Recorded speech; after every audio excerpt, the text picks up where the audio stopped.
আসসালামু আলাইকুম। আজকে ইফতারিতে খেতে মন চেয়েছে যে ভর্তা খাবো। কি ভর্তা এটা? এটা হচ্ছে পাতা। তো এটা হচ্ছে কি পাতা? লাউ পাতার ভর্তা।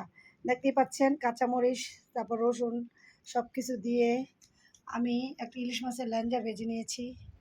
তো সুন্দর করে বানাচ্ছি। এই যে দেখেন একটা তরমুজ কিনে নিয়ে এসেছে। আলহামদুলিল্লাহ রে, রিজিকের মালিক আল্লাহ। কত লাল! আমার কথা হচ্ছে খাইতে যে মনে হোক লাল তো বেরোইছে। আলহামদুলিল্লাহ অনেক লাল, অনেক লাল। তো আমরা আজকে ইফতার করব।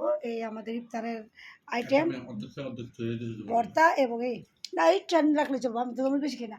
এই কোনা দেয় একটু দেয় দেয় অল্প একটু। এই যে আমাদের টমও বসে আছে অপেক্ষায়। ইফতার করবো বাবা। আজকে আমি জোর নামাজ পড়ে ঘুমিয়েছিলাম। ও যে আমাকে উঠাইছে, মা মা মা খিদে লেগেছে তার। এই হচ্ছে অবস্থা। আমরা একটু ধনিয়া পাতা দিব যাতে মিষ্টি মিষ্টি হয়। নমস্কার।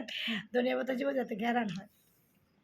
এই হচ্ছে লেঞ্জার ভর্তা যার বোতলে মিষ্টি এবং লাউ পাতা এবং লেঞ্জার ভর্তা। হ্যাঁ, যার বোতলে মিষ্টি মানে বা এই যে রসুন আনাম রসুন এটা আমরা সিদ্ধ করে নিয়েছি, তারপরে সরষের তেলে ভেজে নিয়েছি, দিয়েছি শুকনো মরিচ, দিয়েছি কাঁচামরিচ।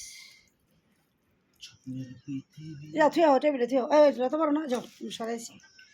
আজকে আমি এসি রুমে এসে আরামে কাজ করতেছি, কারণ আজকে প্রচুর গরম, গরম সহ্য হচ্ছে না আমার। এই জন্য আমি এই দেখেন সবাই দেখতে পাচ্ছেন এসি রুমে এসে আরামে আরামে আরামে কাজ করছি।